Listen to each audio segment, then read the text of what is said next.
se cumprindo. Veja. Agora, volte aí para o capítulo 13 de Apocalipse.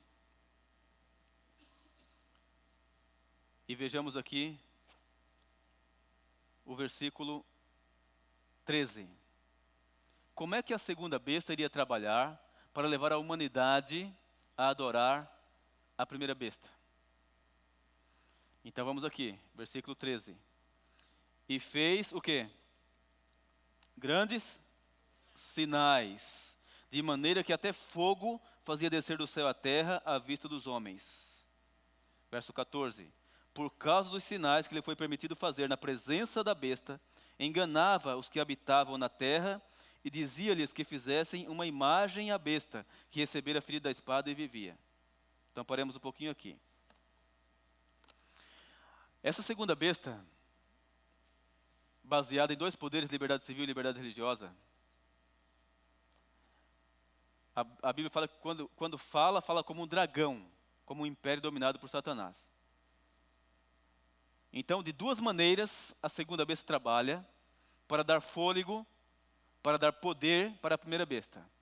Uma é através da sua legislação, porque um país fala pelas suas leis, pela sua legislação.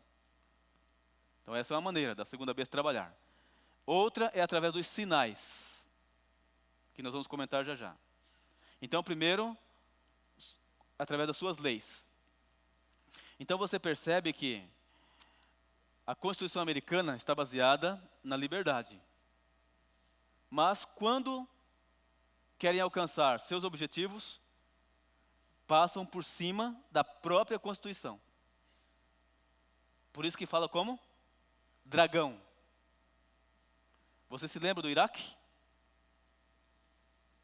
Lembra da guerra do Iraque? Pois bem, o Bush, presidente dos Estados Unidos, o Bush pai, ele foi tentar afrontar o Saddam Hussein endureceu, não cedeu às suas pressões, aí ele começou a colocar sanções econômicas, colocando os países fortes para colocar sanções econômicas, tirando o relacionamento com o Iraque. E tirando o relacionamento com o Iraque. O Iraque foi enfraquecendo, mas o Saddam Hussein não cedeu. Aí o Bush pai saiu do poder. Aí entrou o Bush filho. Aí o Bush filho falou, agora eu vou me vingar. Vou atacar o Iraque, já enfraquecido de anos, com sanções econômicas. Aí alegou que iria atacar o Iraque, porque no Iraque tinha armas químicas de destruição em massa. Aí então os inspetores da ONU foram lá verificar. Vasculharam o país todo e voltaram. Olha, não tem armas químicas. Não tem armas de destruição em massa. Irmãos, os Estados Unidos ignorou isso aí, foi lá, mandou bomba, fez o que fez, matou milhares de pessoas, matou Saddam Hussein, matou os amigos de Saddam Hussein, a família dele, acabou com tudo e está lá desgraça até hoje. Simplesmente faz e acontece do jeito que quer. Está lá desgraça até hoje, não resolveu nada. Hoje mesmo vi uma notícia que explodiu mais uma bomba lá e matou um bocado. Então, quando fala aqui quando fala como um dragão, o país fala através da sua legislação. E hoje, em nome do terror, está fazendo e acontecendo, passando por cima da sua própria Constituição. Simplesmente. E fazendo e acontecendo. E agora mudou a estratégia, né? Agora, eles não vão lá e atacam diretamente. Impõe sanções econômicas, e aí então fomenta e dá poder para os rebeldes. Para que a oposição tire o presidente que não concorda com os Estados Unidos.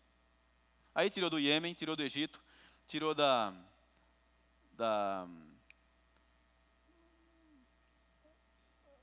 Síria está tentando aí. Da Líbia, né? Tem um outro lá. Tirou de vários aí já. Aí a Síria só não tirou porque a Síria tem apoio da Rússia. E tem um certo apoio da China também.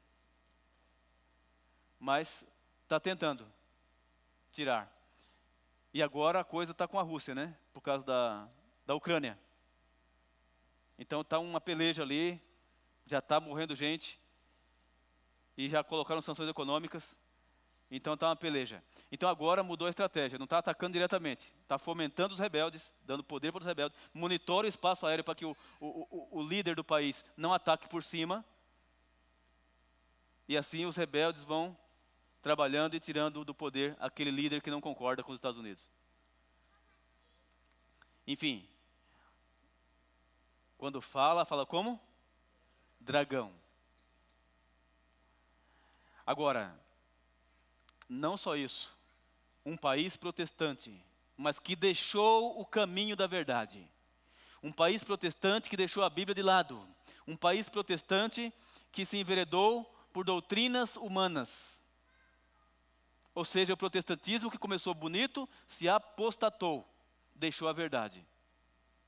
E agora começou a inventar coisas. Estou falando do protestantismo apostatado. Então veja só, capítulo 13, versículo 13. E fez grandes sinais, de maneira que até fogo fazia descer do céu a terra à vista dos homens. Por causa dos sinais que lhe foi permitido fazer na presença da besta, enganava os que habitavam na terra. E dizia-lhes que fizessem uma imagem à besta, que recebera a ferida da espada e vivia. Meus amigos, o que é a imagem da besta? A imagem da besta é a união da igreja com o Estado, para se valer do poder civil para cumprir suas doutrinas. Vou repetir isso aqui, ó. A imagem da besta é a união da igreja com o Estado, para se valer dos tribunais civis para cumprir suas doutrinas. E quando eu falo a união da igreja com o Estado, quando eu falo aqui a igreja, aqui envolve o ecumenismo. Quem lidera o movimento ecumênico no mundo é o Vaticano. Ontem nós explicamos aqui, né? Que o líder máximo hoje do catolicismo, que é o Jorge Mário, que é mais conhecido como Papa Francisco, ele retornou, acho que ontem, da Palestina. Então ele está trabalhando, lançando suas bases. Mas ele vai em determinados lugares depois que os Estados Unidos foi primeiro. Então os Estados Unidos vai à frente, abrindo, com seu poder de fogo, abrindo o caminho. Então o país que não aceita o Vaticano, os Estados Unidos vai à frente. Aí abre caminho. Aí depois o Papa vai atrás. Então é uma besta trabalhando para dar poder a outra. E nós já explicamos que a besta não é a pessoa do Papa, né? É o sistema papal. Porque um Papa morre e o outro entra, mas o sistema é o mesmo. As doutrinas são as mesmas, o trabalho é o mesmo. Então veja bem, hoje é assim, os Estados Unidos trabalham com poder político e com poder religioso, para dar poder para a primeira besta. Agora observe aqui, e fez grandes sinais. Eu trabalhei em Santa Isabel, e lá eu conheci uma moça chamada Sirlene, uma jovem. Aí comecei a conversar com ela, ela falou assim, Toninho, a minha igreja ora no monte. Eu falei, como é que é isso aí, Sirlene? Eu falei, olha, o pastor pega todos os membros, e a gente vai para o meio do mato à noite, na montanha, e a gente começa a orar, e ora, que pega fogo nos matos. Eu falei, é, Sirlene? É. Ela falou, então, eu pego a brasa na mão e não me queima. Aí eu falei, mas quem é que manda fogo lá, Sirlene? Ela falou assim, é Deus. Eu falei, como é que você sabe que é Deus? Não pode ser o diabo? Ela falou, não, claro que não. Eu falei, mas como é que você sabe que é Deus que está mandando fogo ali? Ela falou assim, não, nós estamos orando e clamando. Eu falei, Sirlene, então me responde uma pergunta. Por que e para que Deus mandaria fogo ali? Ela falou assim, para mostrar o seu poder. Eu falei assim, mas a Bíblia fala que Deus é poderoso, ele não precisa mandar fogo para mostrar o seu poder. Aí eu chamei, falei, vem cá, vamos ler a Bíblia. E eu trouxe exatamente aqui, quando fala da segunda besta. Capítulo 13, verso 13. Foi esse que está escrito aqui, ó, que a segunda besta iria fazer. E fez grandes sinais, de maneira que até fogo fazia descer do céu a terra à vista dos homens. Está falando que a segunda besta iria fazer isso. Verso 14. Para que esses sinais? por causa dos sinais que lhe foi permitido fazer na presença da besta, enganava, seduzia os que habitavam na terra. E dizia-lhes que fizesse uma imagem à besta, que recebera a ferida da espada e vivia. Então os sinais seriam para quê? Para enganar, para seduzir. E através dos sinais tiraria as pessoas da verdade bíblica e através disso formaria a imagem da besta. Prestem atenção no que está dizendo o texto. Meus amigos, isso que está falando aqui, está se tratando do protestantismo apostatado. Abra lá agora em Mateus capítulo 24, no versículo 24. Olha o que está escrito aí. Mateus 24, verso 24.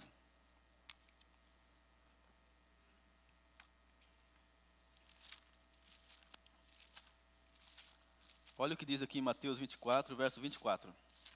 Aqui Jesus estava fazendo um sermão profético e ele se referia aos acontecimentos dos últimos dias,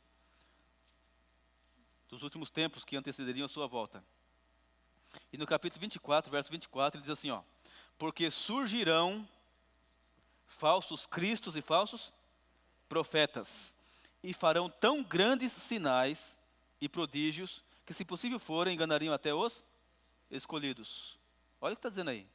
Jesus que está falando. Olha, surgirão falsos cristos e falsos profetas. A palavra Cristo, irmãos, significa ungido. Então ele está falando que ia surgir falsos ungidos. Pessoas se dizendo ungida do Senhor, mas são falsos. Falsos ungidos. E falsos profetas.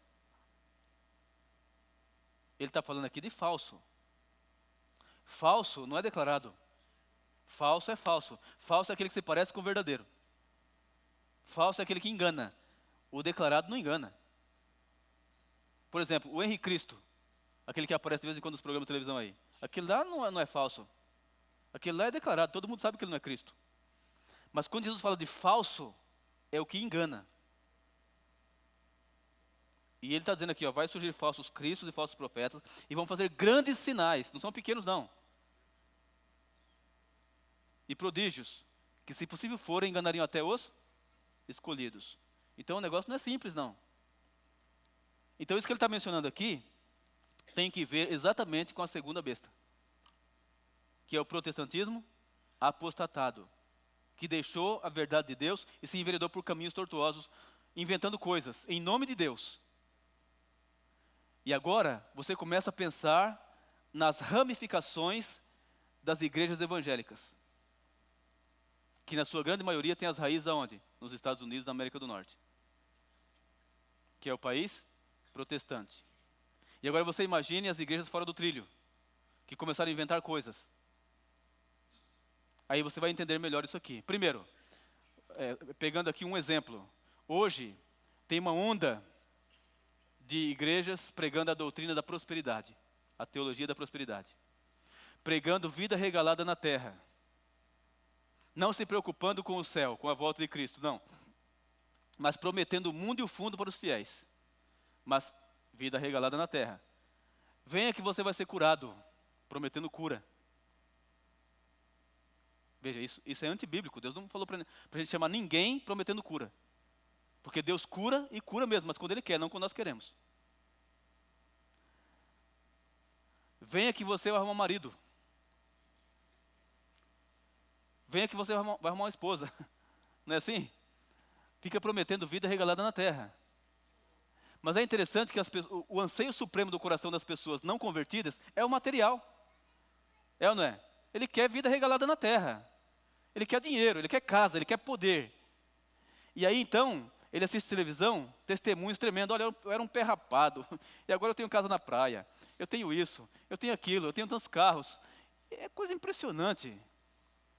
Aí as pessoas que têm sede de material, correm para lá. Então começa a prometer o mundo e o fundo em nome da teologia da prosperidade. E oferece curas, e muitas curas. Agora, a pergunta é, será que cura mesmo? A gente liga a televisão e você vê pessoas levantando cadeira de roda, né? Olha, fui curado aqui. O outro jogando muleta para lá, olha, fui curado aqui. Você fala, mas que coisa impressionante. O outro fala, fui curado de câncer aqui, ó, está aqui o exame. Que coisa impressionante. Irmãos, a revista Isto É fez uma matéria com um desses líderes aí da teologia da prosperidade. E a revista, o repórter perguntou assim, ó, tal dia e tal hora, eu assisti seu programa pela televisão e vi uma pessoa que se levantou da cadeira de rodas quando você fez a oração. Eu queria o endereço daquela pessoa para eu poder visitar e fazer uma matéria. Sabe o que o líder falou? Falou assim, nós não temos controle sobre os membros, não sabemos onde mora.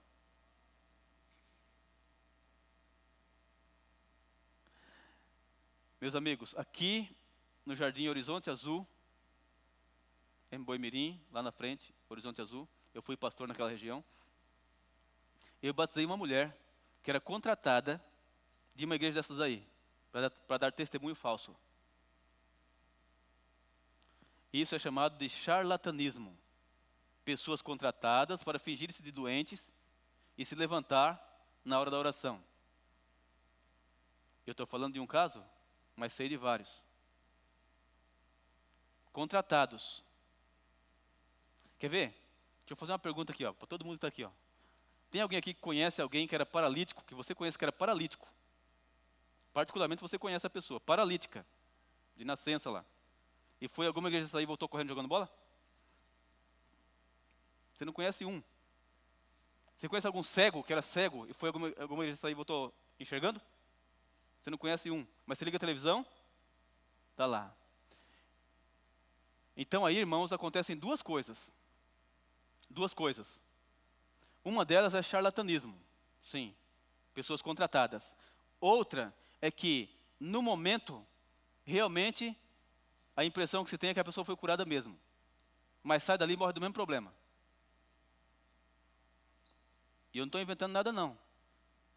Eu vou contar um testemunho aqui, para você ver, ouvir. Eu trabalhei em Guaratinguetá. Eu morava ali entre Guaratinguetá e Aparecido do Norte. Toda a nossa equipe, né? Trabalhávamos ali. E o Raimundo, meu irmão, e eu, fomos visitar uma mulher chamada Mariinha. Ela era Maria, chamada Mariinha. A Mariinha nos contou uma história tremenda. O filho dela contraiu uma doença rara. Nenhum médico descobria. O filho começou a se atrofiar, e por último perdeu a voz. Ela foi em todos os lugares que falavam para ela que podia curar o filho dela. Em centro espírita, nas igrejas, nos médicos, ninguém deu jeito. Aí por último, uma amiga dela falou assim, ó, se você for lá em São Paulo, na igreja do tal pastor, lá na Baixada do Glicério, ele cura seu filho. A mulher saiu de lá de Guaratinguetá, veio até São Paulo, e ela ficou impressionada porque ela disse que quando entrou na igreja, o pastor lá chamou o nome dela. Ela ficou impressionada, ela falou, ninguém me conhece aqui. E o pastor chamou o nome dela e falou assim, ó, vem à frente. Aí ela veio, esse pastor fica pregando atrás de um vidro à prova de balas. Aí pediu que alguém fosse até ela, e aí falou assim, ó, seu filho parou de falar, não parou? Ela falou, parou. E ela impressionada, como é que sabe dessas coisas? Aí ele falou assim, agora seu filho vai falar em nome de Jesus. Aí fez uma oração, colocaram o microfone na boca do menino, e o menino falou. Aí ele falou, palmas para Jesus, todo mundo bateu palmas. A Mariinha contou para nós que o filho falou com uma voz estranha. E logo que ela saiu da igreja, o filho não falou mais. E poucos dias depois morreu. Mas para o povão que ficou lá dentro, o que aconteceu?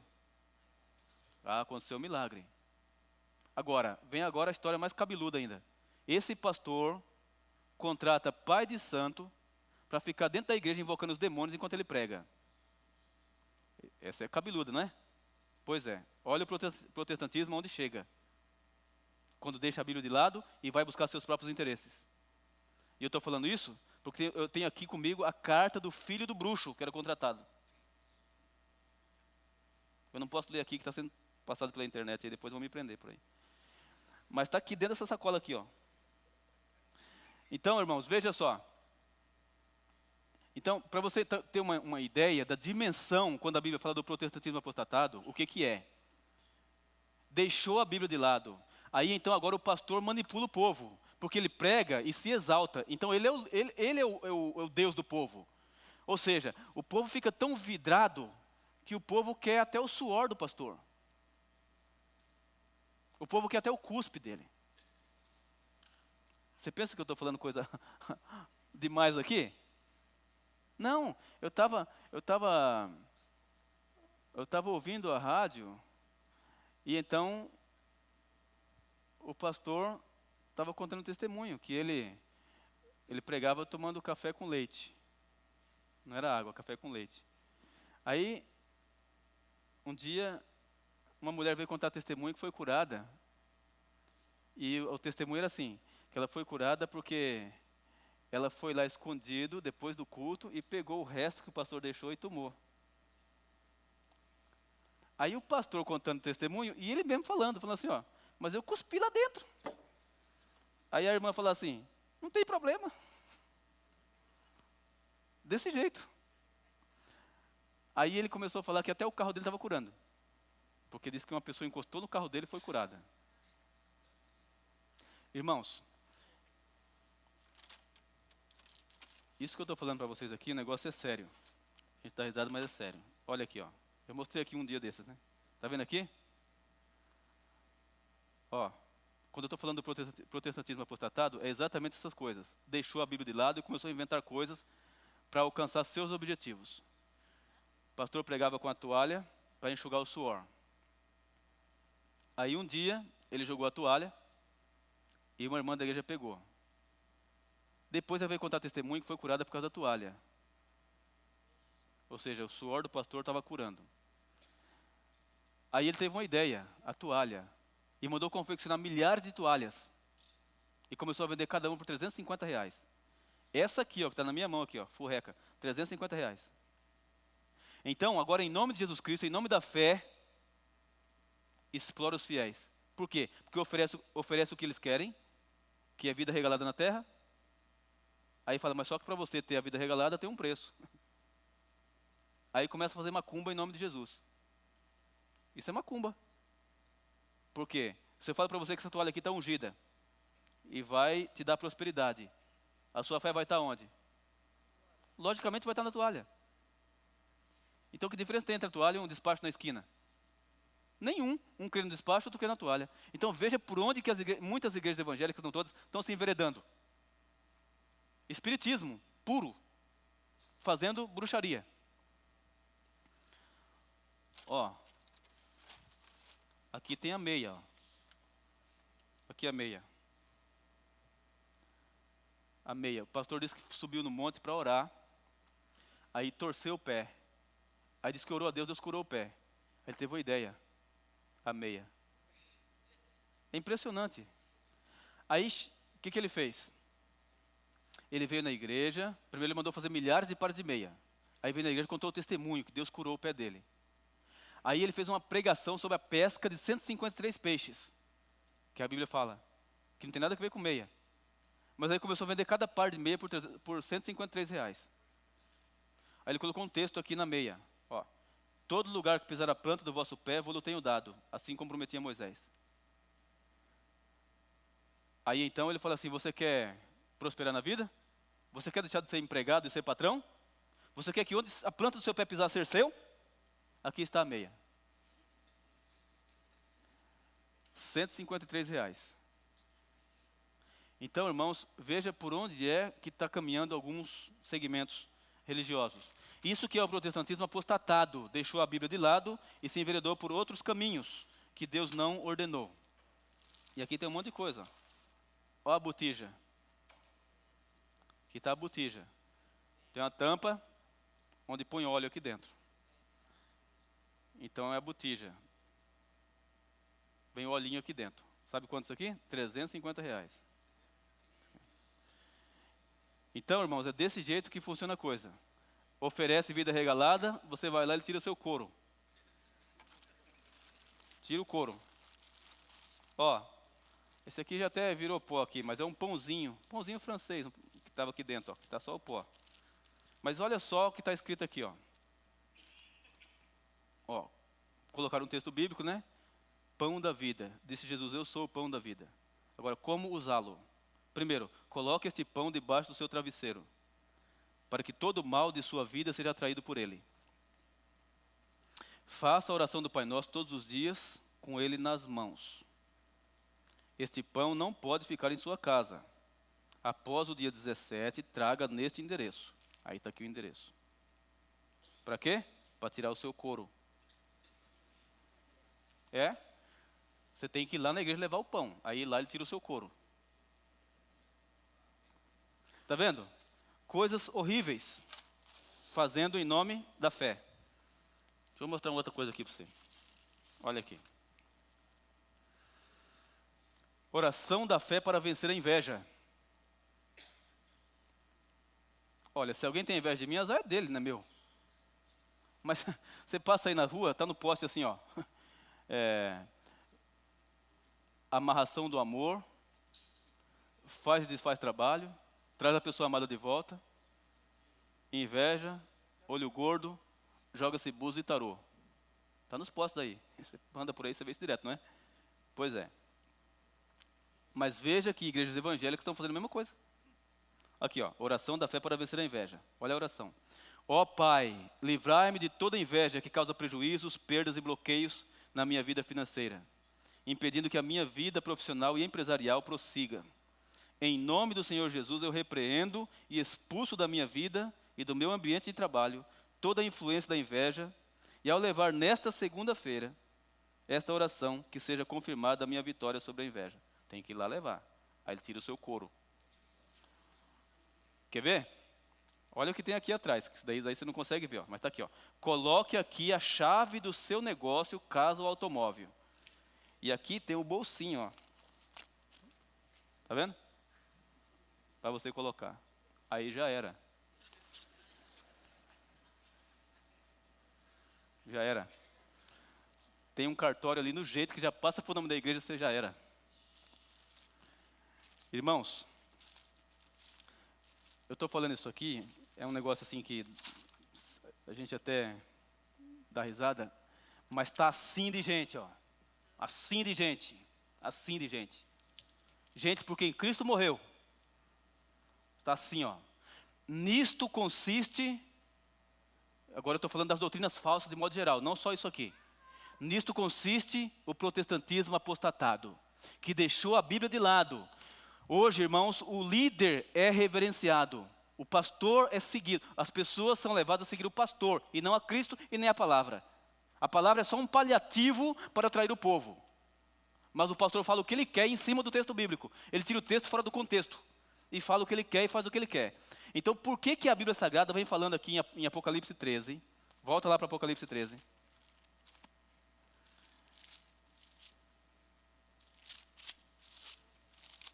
Por que a Bíblia fala aqui, ó, no capítulo 13, versículo 13, e fez grandes sinais, de maneira que até fogo fazia descer do céu à terra, à vista dos homens.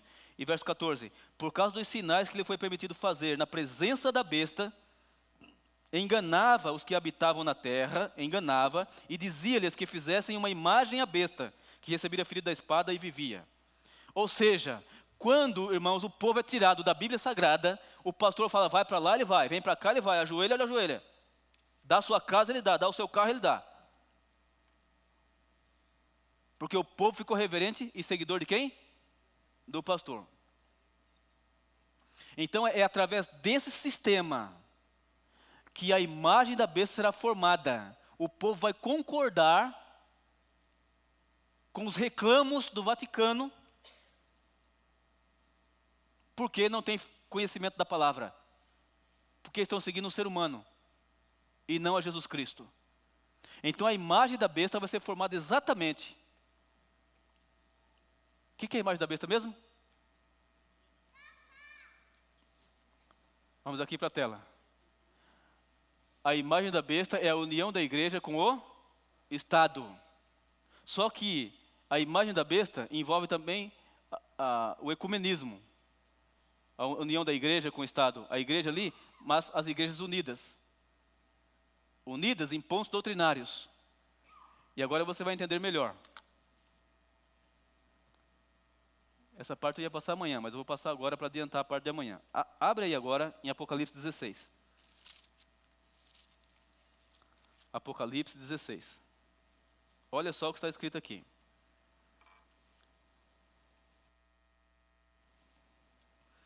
Capítulo 16, vejamos aí o versículo 13. 13. Então vi 3 espíritos imundos, semelhantes ao quê? A rãs, saírem da boca de quem? Do dragão, da boca da besta e da boca do falso profeta. Verso 14. São espíritos de quê? De demônios que operam o quê? Olha aí. Operam sinais. E vão ao encontro dos reis do mundo todo, a fim de congregá-los para a batalha, naquele grande dia do Deus Todo-Poderoso. Então o que ele está falando aqui? O apóstolo João diz, eu vi 3 espíritos imundos, semelhantes a rãs, saírem da boca do dragão, da boca da besta e da boca do falso profeta. E esses 3 espíritos imundos são espíritos de demônios que operam sinais. Meus amigos,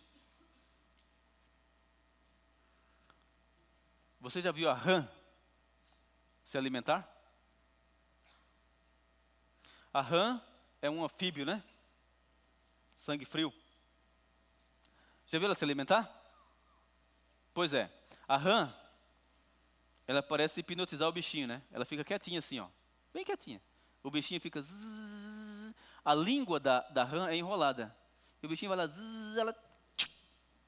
Você nem vê. É uma rapidez tremenda como ela come o bichinho. Como ela pega o bichinho. Aqui fala de 3 espíritos imundos semelhantes a rãs. Que engana com a língua. Diz aqui, ó, 3 espíritos imundos. Esses 3 espíritos imundos, um saiu da boca do dragão, outro da besta e outro do falso profeta.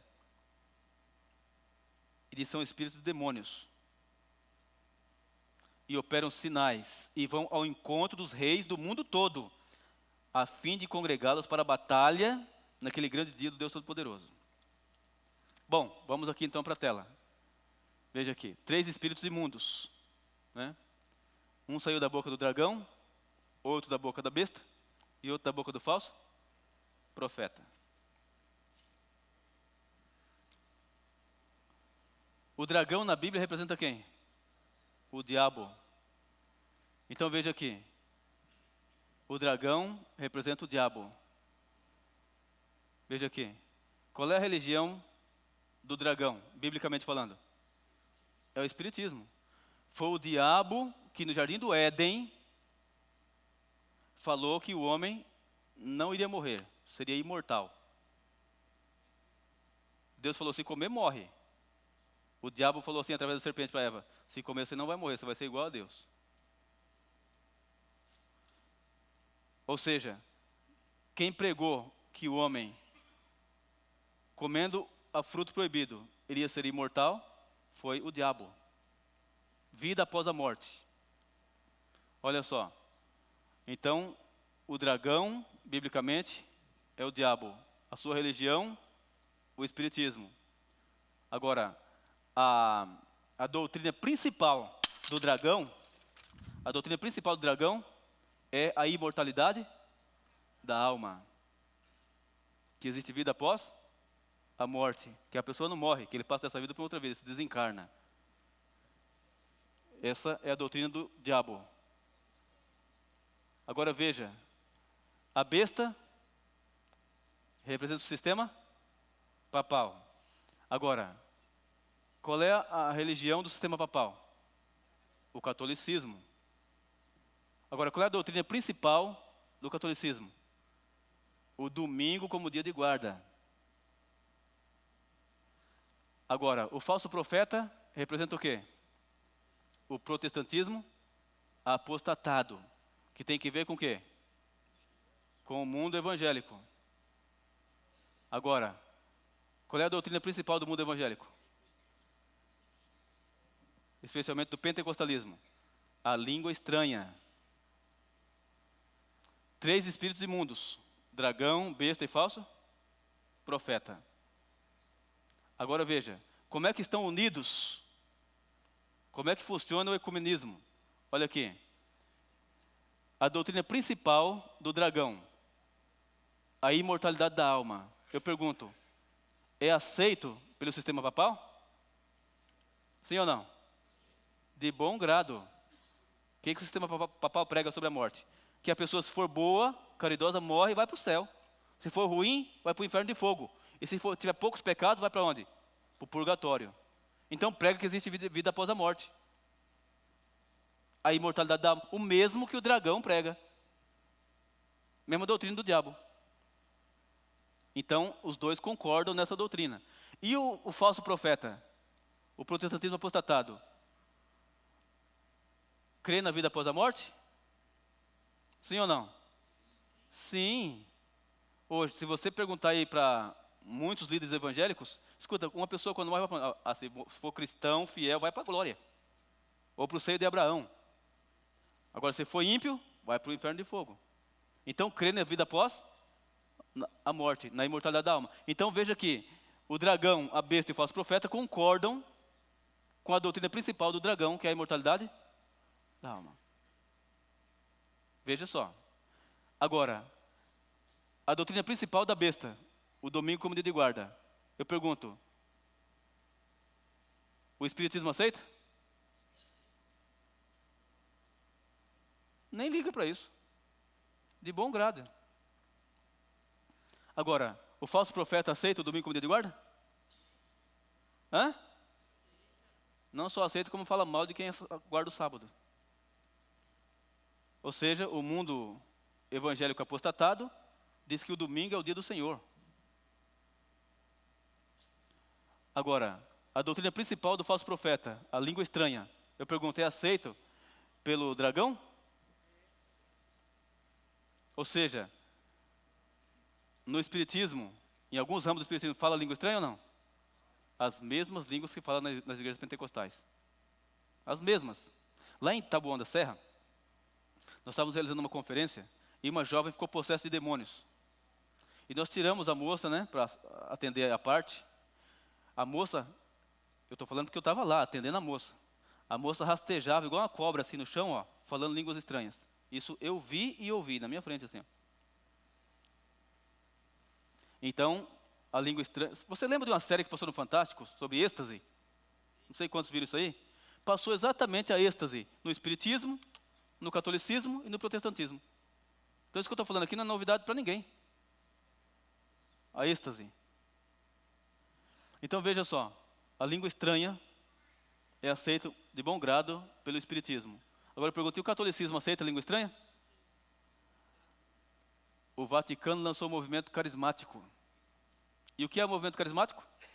É um sistema pentecostal dentro da própria Igreja Católica. Então hoje tem duas alas. O movimento carismático e o tradicional. E o movimento carismático fala língua estranha igualmente aos pentecostais. E recentemente, isso está no YouTube, eu vi um líder do Vaticano enviado pelo Papa atual para uma reunião grande com a liderança evangélica nos Estados Unidos. Muitos líderes, um salão enorme assim. Não sei se vocês chegaram a ver isso aí. Tem até, você viu, né? O câmera ali viu. Tem até um pastor adventista que ele vai explicando, né? Como que é o nome daquele pastor? Doug, não sei, a irmã conhece ali. Doug? Eu não sei nem pronunciar esse nome aí, mas é ele, pastor adventista. E ele vai então parando e explicando o que está acontecendo na reunião. Então, irmãos, veja, o que eu estou falando aqui é uma coisa que está acontecendo, do ecumenismo. E aí um ponto que ele chama atenção, porque assim, o líder enviado do Vaticano, ele fala do ecumenismo para unir todas as igrejas, depois ele coloca uma mensagem do Papa Francisco no telão, aí depois que ele coloca a mensagem, aí então o líder de todos os evangélicos vai à frente, pega o microfone, e aí então agradece ao Papa Francisco pela mensagem que deu, agradece o líder que estava ali pela mensagem que deu, E aí fala para todo mundo quantos concordam, e todo mundo concorda. Aí ele começa de repente, assim, ele fica meio parado, assim, até meio estranho. Aí de repente começa a falar língua estranha. Aí fala língua estranha, fala língua estranha. Aí para de falar língua estranha. Aí chama o líder católico e fala assim, vem cá. Aí ele sobe assim, aí ele fala assim, fica ali, pega seu celular. Aí ele vai lá, agora ele falou assim, vai me filmar aqui. Aí ele vira para ele assim, e ele começa a filmar. E ele começa a dar uma mensagem agora ele fala assim, você vai levar essa mensagem lá para o Vaticano. Aí ele dá a mensagem, concordando e apoiando o ecumenismo, e aí ele leva todo mundo a participar com ele, para mostrar nesse vídeo, para o Papa Francisco, que todos estão concordando em se filiar, em se aliar ao Vaticano. É assim o vídeo. Estou resumindo tudo, né? Você pode assistir. Porque às vezes eu estou falando isso aqui, parece ser, puxa, o pastor é lamista. Não, não, está aí, acontecendo aí. Então veja só, irmãos. A língua estranha é um ponto que eles destacam lá. Tanto o Papa Francisco, quanto os líderes evangélicos lá, destacam como sendo ponto de união. Está lá no vídeo. Então veja só. A língua estranha também é aceita pelo Espiritismo, pelo Catolicismo e pelo Protestantismo. Então, quando irmãos fala que as igrejas estarão unidas e de mãos dadas com o poder civil, é aí que forma a imagem da besta. Agora, nós vamos cortar o assunto aqui, mas eu vou ler com você para terminar e fazer com que você venha amanhã.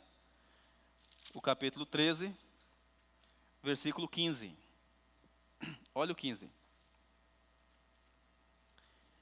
Foi-lhe concedido também que desse fôlego ao quê? A imagem da besta, para que ela falasse e fizesse que fossem mortos os que não adorassem a imagem da besta. Veja, irmãos, então vai ser formada a imagem da besta através dos sinais e maravilhas, tirando o povo da realidade bíblica e enganando o povo. Aí então vai se unir, vai ser fácil de unir porque está fora da Bíblia. Ecumenismo, tudo debaixo do guarda-chuva do Vaticano. Aí então, hoje já está sendo lançadas as alianças com os países. Aí então vai ter poder político e religioso, está vendo? Aí forma a imagem da besta. Aí então nesse verso 15 fala que foi-lhe concedido também que desse fôlego à imagem da besta, para que ela falasse e fizesse que fossem mortos os que não adorassem a imagem da besta. Verso 16. E fez que a todos, pequenos e grandes, ricos e pobres, livres e escravos, lhes fosse posto um sinal na mão direita ou na testa, para que ninguém pudesse comprar ou vender, senão aquele que tivesse o sinal, ou o nome da besta, ou o número do seu nome. Aqui há sabedoria. Aquele que tem entendimento, calcule o número da besta, pois é o número de um homem. O seu número é 666. Então essa parte do verso 15 em diante é o tema de amanhã. Profundamente e detalhadamente. Meus amigos, é forte o que a gente está estudando aqui, mas é o que está dizendo aí, ó. Por que Deus está revelando essas coisas para você e para mim? Porque Deus não quer que você seja enganado. Porque de alguma forma seu coração anseia a verdade. Você não veio aqui por acaso, nem eu. Na esfera divina não existe acaso e nem coincidência. Existe providência. Jesus falou que tem que orar e vigiar. Não só orar, mas prestar atenção. Por quê? Porque Deus responde, irmãos, às nossas orações. Ele responde através das providências. Repito, Deus responde às orações através do quê? Das providências. Por isso que ele falou assim, você ora e presta atenção. Porque senão a bênção vem e vai e você não vê. Então Deus está respondendo o clamor do seu coração. Você veio aqui para entender esse assunto, essas verdades. Agora o que é que você vai fazer com essa verdade? Vai aceitar ou vai rejeitar? Irmãos, eu fico às vezes preocupado, porque tem pessoas que ficam nas igrejas por aí, me engana que eu gosto. Pode me enganar, me engana que eu gosto. Desse jeito. Deus, irmãos, está abrindo nossos olhos, para que não sejamos enganados nesses últimos tempos. O diabo está trabalhando fortemente, com os 3 espíritos imundos, E você ou aceita a verdade ou rejeita a verdade. Ou você segue a Bíblia de verdade e vai para o céu, ou brinca de religião e se perde. É isso aí. E Deus está te chamando para um compromisso sério com Ele. Para que você aceite Jesus de verdade. E possa guardar os mandamentos de Deus com prazer, com alegria. E nós vamos ter um batismo sábado. E eu sei que tem pessoas aqui que podem tomar sua decisão pelo batismo, entendendo a verdade e seguindo a verdade. Você não está sendo chamado para uma igreja que foi fundada por um homem. Você não está sendo chamado para uma igreja que segue doutrinas criadas pelo pastor. Não. Você está sendo chamado para uma igreja que segue a palavra, onde todas as doutrinas são bíblicas, texto e contexto, sem invenção humana. Eu não me canso de agradecer a Deus, irmãos, pelo que Deus fez na minha vida. Eu tenho alegria de estar na igreja Adventista do Sétimo Dia. Exatamente por quê? Porque segue a palavra. É uma segurança, irmãos, tremenda. Você tem certeza que está seguindo a Bíblia. Não é doutrina de homens. Aqui não tem invenção de coisas aqui.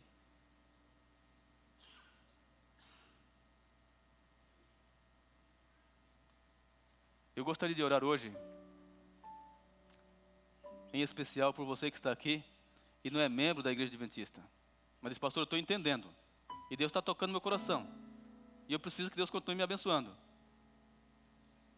Porque eu quero seguir a verdade. Somente a verdade. E nada mais que a verdade. Você gostaria de orar comigo assim? Pedindo a Ele? Quantos temos aqui que não são membros batizados na igreja adventista? E gostaria de orar comigo nessa noite, dizendo: Senhor Deus, eis-me aqui, me ajuda. Eu estou aqui porque o Senhor me trouxe. E eu quero te servir. Fique em pé. Nós vamos orar para que Deus te ajude ricamente. Eu sempre digo, irmãos, que Deus tem a medida certa de trabalhar no coração da gente. E louvado seja Ele. Ele faz o que ninguém pode fazer. Ele transforma vidas. Eu andei sem rumo na vida um bom tempo. Sem rumo. Porque a pessoa sem Deus anda sem rumo. Não sabe para onde vai. E Deus teve misericórdia. Por isso que eu não me canso de agradecer a Ele. Louvado seja Deus por isso. Tem mais alguém que não é membro batizado na igreja adventista? Diz: pastor, ore por mim, que eu estou sentindo o chamado de Deus. Quero que Deus continue me ajudando, né? Não tenha vergonha, não.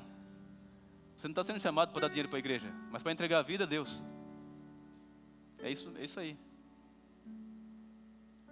E Deus chama e abençoa. É isso que Ele faz. Ele é perito nisso, né? Em abençoar. Deus, irmãos, está vendo a sua manifestação, né? O seu coração.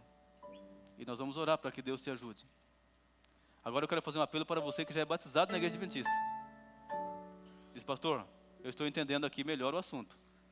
Eu quero que Deus me ajude também a perseverar na caminhada cristã, apesar dos pesares que sobrevirão. Se você deseja também, você que já é batizado na igreja, então coloque-se de pé, eu quero orar por você também. E se alguém não quiser saber de nada, fique sentado também. Lógico. Ó, sabe por que eu estou falando isso? Porque, olha, às vezes fala assim: não, mas está pressionando. O diabo pressiona as pessoas o dia todo, sabia? Uma mulher chegou para mim outro dia e falou assim: olha, o seu obreiro está me pressionando. Eu falei: que bom, irmã. Tem que pressionar mesmo. Porque o diabo pressiona você também, para você ficar nas trevas. E nós somos agentes de Deus para quê? Para ajudar a pessoa a sair de onde está. É claro, não pode colher um fruto verde, né? Mas a pessoa tem que se mexer diante da verdade de Deus. Eu fiquei sabendo de um aí, mas isso é meio doido. Ele foi visitar uma mulher, a mulher falou assim: não quero saber nada de Deus, não. Ele falou: não vim falar de Deus, não, vim orar para o diabo tomar conta da sua vida. Aí a mulher ficou apavorada. Apavorada.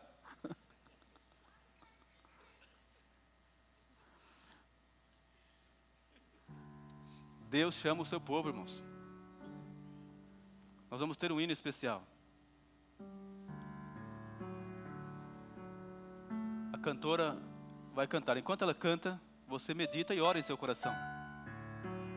Pode vir. Deus, irmãos, está operando aqui.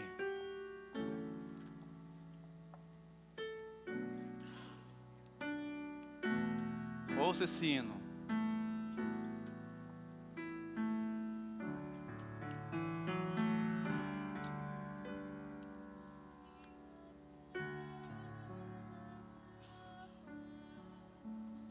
Ter mais fé e poder, Se anelas a paz, e louvor a Jesus queres dar. se louvor a Jesus você quer dar, Poderás descansar, sua bênção obter, se tua vida estiver sobre o altar. se a sua vida estiver sobre o altar, Entrega-te, pois, ao serviço de Deus. esse é o chamado. Consagra-lhe teu coração. Entrega-te ao serviço de Deus. Entrega o teu coração. Ele te bendirá. Ele te bendirá. Far-te-á descansar, A paz no coração. e tua vida será uma canção. Sua vida será uma bênção nas mãos de Cristo.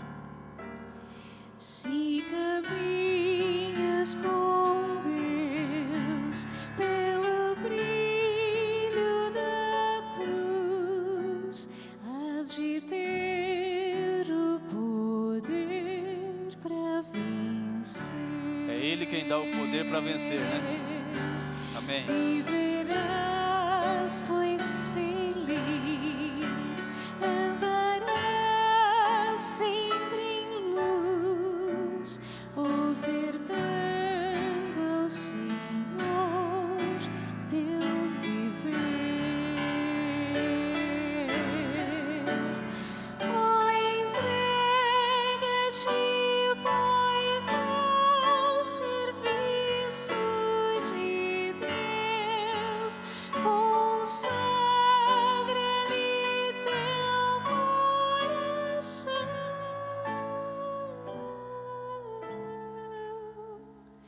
Ele te bendirá. Amém, né? Far-te-á descansar, e tua vida será uma canção. Amém. É isso que Deus quer fazer, né? Recompensa terás Grande recompensa. em servir ao Senhor,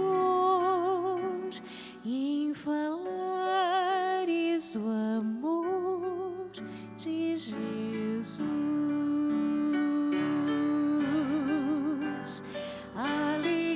Alegrias de ter e celeste fervor, e um lugar em seu reino de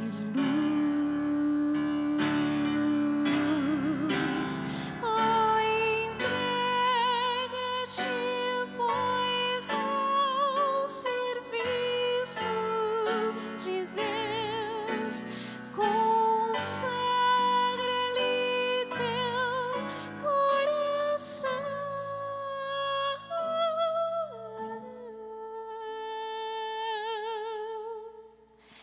Ele te bendirá, far-te-á descansar, e tua vida será uma canção. Amém. Feche seus olhos, vamos orar. Querido Deus, Deus Todo-Poderoso, Criador dos céus e da terra, o Senhor domina sobre todo o universo. O Senhor cuida de todo o universo. E nós te louvamos porque o Senhor não se esqueceu de nós. Obrigado, Pai, por ter enviado Jesus Cristo a este mundo para vencer Satanás, que tinha tomado conta da humanidade. Nós te louvamos, Pai, porque Jesus venceu Satanás. E Ele tomou sobre si os nossos pecados. E na cruz derramou o seu sangue. Louvado seja o teu nome, Pai, pela grande salvação que encontramos em Jesus. Nós te louvamos porque ao terceiro dia Ele venceu a morte e a sepultura. Ó Deus, louvado seja o teu nome, Pai. Nós sabemos que não estamos abandonados aqui à mercê da sorte, mas que o Senhor se importa conosco e que Jesus vai voltar para nos tirar deste mundo e nos levar para o reino da eterna felicidade. Pai, acabamos de estudar a Tua palavra e o Senhor abriu nosso entendimento. E nós entendemos, Pai, como que o inimigo tem trabalhado para levar a humanidade a formar a imagem da besta. E nós te louvamos porque o Senhor está abrindo nosso entendimento, para que não venhamos a cair na arapuca do diabo. Senhor, abençoe cada pessoa aqui presente de modo especial, Pai. Olha para cada coração. Veja a decisão tomada, Senhor. E se tiver alguém aqui com o coração duro, que o Senhor quebre esse coração, segundo a Tua sabedoria. Queremos, ó Pai, sobretudo, estarmos preparados para o grande dia da volta de Jesus. De modo muito especial, abençoe aqueles que estão aqui e que não são membros batizados na Tua igreja, mas que estão estudando a Tua palavra, Senhor. Ó Deus, abençoe cada um de modo especial, porque sábado teremos aqui o grande batismo. Que o Senhor complete aquilo que falta. Que o Senhor estenda a Tua mão poderosa sobre a vida de cada um e faze o que for necessário. Mas não deixe que esse Teu filho fique de fora do Teu reino. Como pastor da Tua santa igreja, Senhor, eu entrego esse Teu filho e essa Tua filha em Tuas mãos. Queremos ver o fruto do Teu trabalho, Pai, da Tua mão poderosa. Em nome de Jesus, amém. Amém. Podeis assentar, nós vamos até a porta para cumprimentar a todos. Lembrando que amanhã o assunto vai ficar completo. E até amanhã, se Deus quiser.